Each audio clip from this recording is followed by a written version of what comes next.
sida halka agteeda ka aragtaan ama saagteeda uga jeedaan waxa weeyaan meel xaflada oo lagu qabanayay xafladaas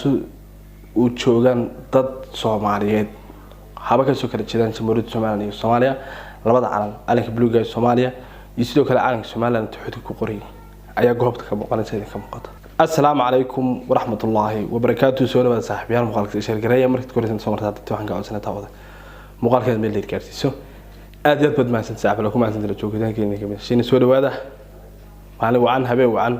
galab wacan xilligii ku tahay wacan baa kula daawaday waa hagaag markii inta laga yimaado saaxiibayaal maanta macaaw waxaan doonayaa ka hadlo inaan laba arrin ka hadlan doonayo maanta kow arrin waxa weeye arrinta diyaaradaha Soomaaliland soo iibsatay arrinta labaadna waxa weeyaan calanka Soomaaliland tawxiid kale iyo sidoo kale calanka Soomaaliya inta goob la isugu keenay khamri lagu dul daadinayo calanka tawxiidka ku qoraya Soomaaliland la ilaaha illallah Muhammad rasuulullah ku qoran tahay oo inta la qaado khamri lagu dul shubayo labada hal masaaxiib doonayay arrintan ka hadlo soo dhawaada muuqaalka si sheergareeya mandeersi gaarsiiya aad iyo aad masaaxiib loo baahantiin waa hagaag ugu horeyntii halka sida ka muuqanaysa maalka agteeda saaka aragtaan Soomaaliland ayaa soo iibsatay diyaaradaha helicopterka nooca loo yaqaano Migrant Saay 103 nooca loo yaqaano ay Soomaaliland soo iibsatay maanta oo soo bandhigtay waa markii ugu horeysay ee muddo 30 sano ku dhawaada ay Soomaaliland ay diyaarado yeelato ama 30 sano in ka badan ay dhaxday waa markii koowaad ee Soomaaliland ay diyaarado ay yeelato oo Migrant Saay diyaaradaha loo yaqaano Liush waxa la Liush hadana qaldan waad sixi kartaan Liush 103 diyaaradaha loo yaqaano ayaa Soomaaliland la soo degtay oo maanta ayaa soo bandhigay madaxweynaha Jamhuuriyadda Soomaaliland Mudane Muuse Biixi Cabdi oo tagay madaarka caalamiga ee Cigaal International Airport iyo sidoo kale talisada kala duwan ee ciidamada qaranka sida taliska booliska iyo taliska militariga waxa lagu sheegay bogga madaxtooyada ee Migrant Saay madaxweynaha Jamhuuriyadda Soomaaliland hadaba waa markii ugu horeysay muddo ku dhawaad 30 sano ama ka badan ay Soomaaliland diyaarado yeelato helicopter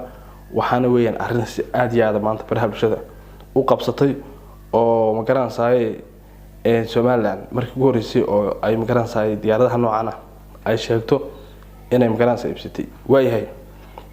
si kasta waato aduu daawade ma ku faraxsantahay Soomaaliland diyaaradaha la soo degtay Migrant Saay ayaanay kula muuqda waayahay saaxiibayaal markii inta laga yimaado sida halka agteeda ka aragtaan ama saagteeda uga jeedaan waxa weeyaan meel xaflada oo lagu qabanayay xafladaas uu joogan dad Soomaaliyeed haba ka soo kala jeedaan Jamhuuriyadda Soomaaliya iyo Soomaaliya labada calanka buluuga ee Soomaaliya iyo sidoo kale calanka Soomaaliland xuduud ku qoray ayaa goobta ka muuqanaysa ka muuqata hadaba arrinta la yaab kale waxay tahay in uu jiro in calanka Soomaaliland xuduud ku qoray la ilaaha illallah Muhammad rasuulullah ku qoran tahay in lagu dul saarinayo khamri macnaha khamri marka la waxa lagu dul saarinayaa waxa lagu dul saarinayaa khamri iyadoo meel lagu dabaaldegayo la leeyahay xaflad ka qayb galay badanaa waxaan wada ogsoonahay calanka Soomaaliland inuu ka qiimo badan yahay tawxiid ku dhex qoran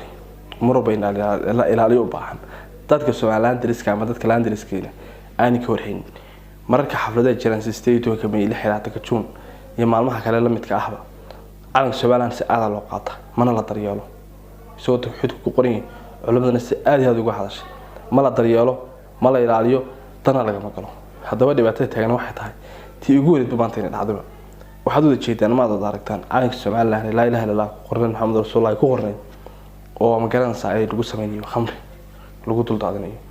waa arrin dhif iyo naadira waa arrin aad iyo aad loo yaab badan waxaana codsanayaa